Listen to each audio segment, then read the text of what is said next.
কেউ যখন আমাদেরকে চোখ বন্ধ করে বিশ্বাস করে, আমাদের প্রতিটা কথায় যারা বিশ্বাস করে, আমাদের কখনো সেটা মনে করা উচিত না যে ওরা বোকা, কখনো না। বরঞ্চ এটা ভাবা উচিত আমাদের যে ভগবান আমাদেরকে একটা সুযোগ দিয়েছেন যে আমরা যেন প্রমাণ করতে পারি আমরা ভালো মানুষ।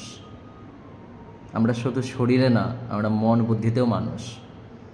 বলে শরীরের মধ্যে মানুষ তো অনেক আছে, কিন্তু আকৃতি মানুষ হলেই মানুষ হওয়া যায় না। একটি গরুর ঘরে গরুর জন্ম হয়, একটি মুরগির ঘরে মুরগি জন্ম হয়, কিন্তু একটি মানুষের ঘরে যে মানুষ জন্ম নেবে এটা বলা যায় না। দেখেন, যে আপনাকে চোখ বন্ধ করে বিশ্বাস করে তার বিশ্বাসটা ধরে রাখার চেষ্টা করুন, কারণ বিশ্বাসঘাতকতার কিন্তু কোনো ক্ষমা হয় না, কোনো ক্ষমা হয় না। জয় নিতাই, জয় গৌর।